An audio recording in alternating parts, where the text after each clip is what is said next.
Hello friends, आपल्या किचनमध्ये सगळ्यांचं खूप खूप स्वागत. तर आजच्या रेसिपीचं साहित्य आहे कांद्याची पात, कोथिंबीर, आलं, लसूण, हिरवी मिरची.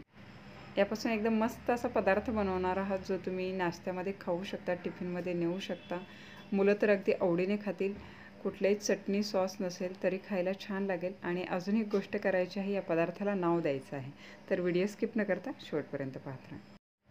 अशाच नवनवीन रेसिपीसाठी चॅनलला सबस्क्राईब करा आणि बेल आयकॉनला प्रेस करा. सगळ्यात आधी मी घेतलेलं आहे गव्हाचं पीठ. तर इथं 1 वाटी मोठी किंवा 2 मीडियम साईजच्या वाट्या भरतील एवढं गव्हाचं पीठ घेतलेलं आहे. आणि यामध्ये टाकत आहे 2 मीडियम साईजच्या वाट्यांसाठी फक्त 2 चमचे चणा डाळीचं पीठ टाकलेलं आहे. यात टाकत आहे 2 चमचे बारीक कापलेली कोथिंबीर, 1 मोठी वाटी भरून कांद्याची बारीक कापलेली पात. त्याचबरोबर यामध्ये टाकत आहे अर्धा चमचा भाजलेलं जिरं आणि ओवा दोन्ही मिक्स करून असं जाडसर कुटून टाकलेलं आहे. चव छान येते. त्याचबरोबर टाकत आहे एक उपयुक्त पदार्थ तीळ टाकलेले आहे, ज्याच्यामध्ये कॅल्शियमचं प्रमाण खूप जास्त आहे. हिरवी मिरची, आलं, लसूणची पेस्ट टाकलेली आहे 2 चमचे. 3 चिमूट हिंग टाकलेलं आहे. पाव चमचा हळद टाकलेली आहे. चवीपुरतं मीठ टाकून घेतलेलं आहे. यामध्ये अजून एक साहित्य टाकणार आहे, ते म्हणजे चाट मसाला टाकलेला आहे पाव चमचा, किंवा आमचूर पावडर टाकू शकता. चव जी आहे ती छान येते. आता हे सगळं साहित्य मिक्स करून घेऊ. इथं आमचूर पावडरमुळे काय होतं, थोडीशी चटपटीत अशी चव येते. आता हे पीठ आपल्याला मळून घ्यायचं आहे.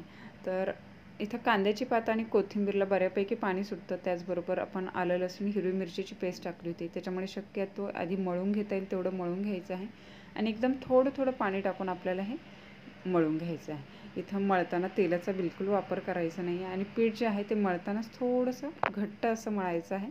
आणि चांगलं भिजून घेतलं की त्याच्यामध्ये थोडंसं सैलसरपणा येतो. त्याच्यामुळे भिजवतानाच हे थोडंसं घट्ट असं भिजवायचं आहे. तर इथं पाहू शकता मी अगदी 2 चमचे फक्त पाणी वापरलेलं आहे. आणि इथे ह्या पिठाला चांगला असा ओलावा आलेला आहे. तर आता हे मळून झालेलं आहे. मळून झाल्याच्या नंतर वरून आपण टाकलेलं आहे थोडंसं तेल. आणि आता हे मळून घेऊया. मळताना आपल्याला तेल टाकायचं नाही आहे, फक्त हे सगळा गोळा तयार केल्याच्यानंतर थोडंसं तेल लावून पुन्हा हे असं मळून घ्यायचं आहे. त्याच्यामुळे पीठ व्यवस्थित भिजेल आणि बाहेरच्या साईडने ते कडक होणार नाही.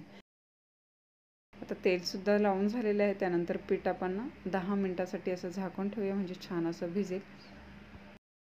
10 मिनटामध्ये पीठ चांगलं असं भिजलं गेलेलं आहे. आणि इथं पिठामध्ये थोडासा सैलसरपणा देखील आलेला आहे. तर आता काय करायचं आहे, याचे असे गोळा घ्यायचा आहे, पीठ लावायचं आहे आणि एकदम पातळ अशी पोळी याची लाटून घ्यायची आहे. एकदम व्यवस्थित अशी लाटली गेलेली आहे, कुठेही चिरा गेलेला नाही. त्यानंतर एका छोट्या साईजच्या झाकणाने अशा याच्या पुऱ्या करून घ्यायच्या आहे. आपल्या आवडीप्रमाणे साईज तुम्ही ठेवू शकता. तर हे साईडचे एक्स्ट्रा जे आहे ते आपण काढून घेतलेले आहे. इथे पाहू शकता किती पातळ अशा ह्या पुऱ्या झालेल्या आहेत. त्याचबरोबर पीठ घट्ट बनलेलं होतं, त्याच्यामुळे पुऱ्या देखील एकदम व्यवस्थित अशा ह्या लाटल्या गेलेल्या आहेत. एका छोट्या झाकणाने मी हे कट करून घेतलेले आहेत. छान अशा गोल एकसारख्या पुऱ्या झालेल्या आहेत. त्याचबरोबर इथं सेंटरला पाहू शकता एक मोठी चांदणी किंवा स्टार मूनमध्ये शेप जर असे एक्स्ट्रा जे राहिलेले आहेत त्याचे जर कट करून घेतलं तर मुलांना खाताना देखील आनंद होतो. चवीला तर छानच आहेत, पण असे त्याचबरोबर शेप असतील तर मुलं देखील आनंदाने हे सगळं खातात. 15 पुऱ्या मी लाटून घेतलेल्या आहे. पीठ घट्ट होतं, त्याच्यामुळे ह्या पुऱ्या ज्या आहेत त्या व्यवस्थित अशा पसरून ठेवलेल्या आहेत. चिकटणार नाही याची काळजी घेतलेली आहे. आणि तळण्यासाठी एका कढईमध्ये तेल गरम करून घेतलेलं आहे. तर आधी एक पुरी सोडून पाहूया, म्हणजे तेलाचा देखील अंदाज येतो. आणि इथं पाहू शकता मस्त अशी ही फुलायला लागलेली आहे. चवीला तर एकदम मस्तच होते. टम्म फुगलेली ही पुरी. आणि विशेष म्हणजे ह्या पुऱ्या ज्या आहेत त्या तेलकट होत नाही. कांद्याच्या पातीमुळे एक वेगळीच चव या पुऱ्यांना येते. जर तुम्हाला स्किप करायची असेल कांद्याची पात, फक्त कोथिंबीर घालून जरी केली तरी छान लागतील.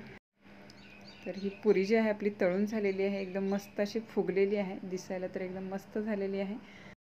आता राहिलेल्या एक एक पुऱ्या अशा तळून घ्यायच्या आहेत. एक भाजत आली का दुसरी टाकून आपण ह्या तळून 2-2 घेऊ शकतो. कढईचा आकार किती आहे त्यानुसार आपण पुऱ्या तळण्याचं प्रमाण ठेवू शकता.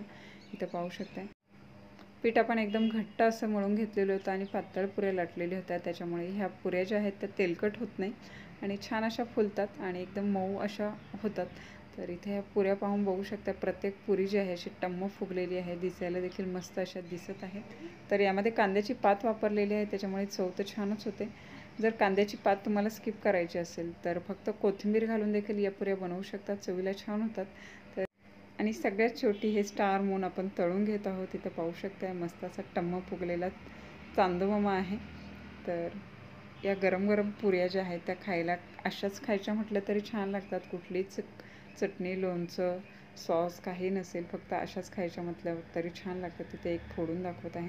आतूनही पाहू शकता एकदम मस्त अशा ह्या फुगलेल्या आहेत. मस्त अशा आतमध्ये तीळ जे आहेत, थोडीशी कांद्याची पात वगैरे छान दिसत आहे. तर ह्या मस्त अशा पुऱ्या थंडीच्या दिवसामध्ये करून पहा, मुलं खूप आवडीने खातील. आणि ह्या पुऱ्यांना तुम्ही नाव काय द्याल? मसाला पुरी द्याल, कांद्याची पुरी द्याल, की अजून काय द्याल? हे नक्की कमेंट करून सांगा. आणि घरी जरूर या पद्धतीच्या पुऱ्या करून पहा, मुलांनाही खाऊ घाला, आवडीने खातील. आणि जर रेसिपी आवडली तर रेसिपीला न विसरता लाईक करा, कमेंट करा, शेअर करा. आणि जर चॅनलवर नवीन असाल तर चॅनलला सबस्क्राईब करा. त्या बाजूला असलेलं बेल आयकॉनचं बटन प्रेस करा, जेणेकरून येणाऱ्या सगळ्या नवीन रेसिपीचं नोटिफिकेशन सगळ्यात आधी तुम्हाला मिळेल. तर पुन्हा भेटूया अशाच एका नवीन छानशा रेसिपीबरोबर. तोपर्यंत टेक केअर, बाय बाय.